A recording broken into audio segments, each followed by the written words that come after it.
Good morning, dear students. Today we are going to start with another chapter of first book, that is solutions. As you know about the solutions from the previous classes, today we are going to see about the concentration terms, how we can express any solution in different ways, and what components are present in the solution. So let's start. A solution is a homogeneous mixture of two or more substances. A solute is the substance present in the small amount, and the solvent is the substance that present in the larger amount. So inside the solution, two main components are there. One we call solute, other we call solvent. And on the basis of solute and solvent, different type of the solutions are there. You can see in the chart also. Now what is saturated solution? Saturated solution contains the maximum amount of solute that will dissolve in a given solvent at a specific temperature. So when we talk about the saturated solution, for example, if solute is there and solvent is there, imagine in a beaker you have taken 100 ml of solvent. Now maximum 10 gram of solute can dissolve in this.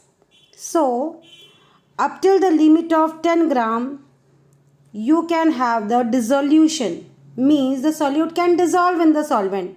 But as you have added 10 gram, after this no more solute can add here at a particular temperature.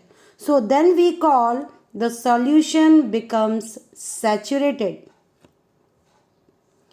Unsaturated solution contains less solute than the solvent, means before the 10 gram, after adding 1 gram, 2 gram, 3 gram, 4 gram, the solution is unsaturated at the particular temperature.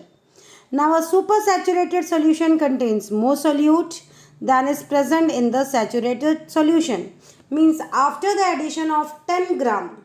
Now if more and more solute you are adding, means if you will increase the temperature, that more amount of solute can be dissolved and you are making a supersaturated solution. Sodium acetate crystal rapidly forms when a seed crystal is added to a supersaturated solution of sodium acetate. Here you can see few examples. First example is the unsaturated solution. Second is the saturated solution, and third is the supersaturated solution. Now there are three types of interaction in the solution. One we call solvent-solvent interaction, solute-solute interaction, and when solute combines with the solvent, then there is interaction of solute and solvent in the solution. So if only solute is there, there is solute-solute interaction. If only solvent is there, there is solvent-solvent interaction. And when they will combine together to form the solution, inside the solution there is solute-solvent interaction, or you can say solvent-solute interaction. You can see through the flow chart that solvent, solute when mixed together to form the solution. Now this green ball indicating the solvent, pink ball indicating the solute, and when they mix together you can see in the solution green and pink mixed together, so they will have the interaction and there is a change in the enthalpy also. Second is like dissolves like. If the nature of solute and solvent is same, then it is very easy to interact and to form the solution. Two substances with the similar intermolecular forces are likely to be soluble in each other. Non-polar molecules are soluble in non-polar solvent like carbon tetrachloride in benzene. Polar molecules are soluble in polar solvent like ethanol in water. Ionic compounds are more soluble in polar solvents because polar solvents are also ionic. For example, salt dissolved in water or in ammonia. Now we'll see the concentration. For example, if you are having solute and solvent, right? So imagine 4 beakers, A, B, C and D. In all the 4 beaker, you are having 100 ml of solvent. Now if you are adding 5 gram of solute, 10 gram of solute, 15 gram of solute and 20 gram of solute.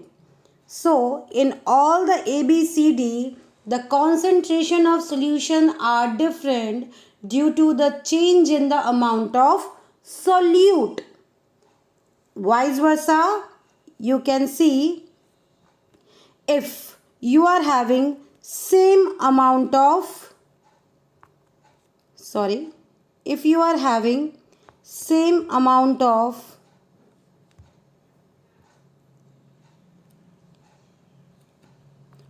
same 4 beaker A, B, C and D. Now you are having 50 gram of solute in all the 4. Now solute is same. Now you are having 10 ml of solvent, 50 ml of solvent, 100 ml of solvent and 500 ml of solvent. It means you are changing the amount of solvent. So with the change in the amount of solvent, there will be change in the concentration. So all the 4 A, B, C, D have different concentration. So there are different terms by which we can express the concentration. So let's see all these concentration. So you can see the definition here. Solution is a homogeneous mixture containing 2 or more solute, and in such mixture solute is dissolved in the another solvent or solute. Standard solution whose concentrations we know, and as I told you about the concentration, it represents how much of the given substance is present in the given solution. So let's see what are the concentration terms. We have to study few concentration terms, that are percentage concentration, ppm or ppb, parts per million or billion, molality, normality. When we talk about percentage concentration, it refers to the amount of solute per 100 part of the solution. So it can also be known as pph. It can be expressed as weight by weight. In order to find out the percentage weight by weight or weight by weight percentage, the formula is mass of solute upon mass of solution into 100. Next is volume by volume. So volume of solute upon volume of solution into 100. Next is weight by volume. So mass of solute and volume of solution in 100. These 3 formulas are more important and questions related with this is there. One more is there, that is the inverse of percentage weight by volume, that is volume by weight. So the reverse condition, volume of solute upon mass of solution. So this is the percentage concentration. You have to remember the formulas so that you can solve the numerical. So please remember these 3 formulas. Next is ppm or ppb. It is used to express the concentration of dilute solution, and a solution in which very small amount of the solute is present. When we express ppm, then formula is mass of solute upon mass of solution into 10 to the power 6. It's not 106. It's 10 to the power 6. And ppb is used to express the concentration of dilute solution again, and it is mass of solute upon mass of solution into 10 to the power 9. So here this is very small concentration of the solute. So ppm and ppb is generally represented by the pollution control board in order to express the amount of any gas in the pollution or any gas in the form of pollutants in the pollution. Next, very important is molarity. Molarity, you remember the formula and you make the definition from here. Molarity can be defined as the number of moles of solute dissolved in per liter of solution. So formula of molarity is number of moles of solute upon volume of solution in liter. It's volume of solution in liter. And if it is milliliter, then volume in milliliter, you have to multiply the whole formula by 1000. So please keep remember this formula. Numericals are there, we'll see. For example, if you have to find out the molarity of 40 gram of NaOH. 40 gram of NaOH. So molarity formula is number of moles. Number of moles can be calculated as given mass upon molecular mass. So given mass is 40 gram and mass of NaOH is again 40. So number of moles is 1. Dissolved in 1000 ml. 1000 ml means 1 liter. So 1 it means molarity is 1. For example, if I say 0.4 gram of NaOH, 0.4 gram of NaOH is dissolved. So if 0.4 gram of NaOH is there, so given mass upon molecular mass of NaOH, you will get the number of moles divided by volume in liter, or if it is ml, then multiply it by 1000. So your answer will be decimal remove 4 ones are, it's 0.01. So you can see the answer also. So solve the questions related with the molarity. Next is the normality. Normality is the number of gram equivalent of solute dissolved in 1 liter of solution. This is called normality. Normality is indicated by capital N. And in order to find out the normality is number of gram equivalent upon volume of solution in liter. In order to find out the number of gram equivalent, you have to use the formula mass upon the equivalent mass. And equivalent mass can be calculated by the given formula, gram equivalent weight upon the number of replaceable hydrogen and hydroxide ion. How many H plus ion can be removed from acid, or how many OH minus ion can be removed from base. Or if it is the salt, then you have to see charge over the ion. Next is the molality.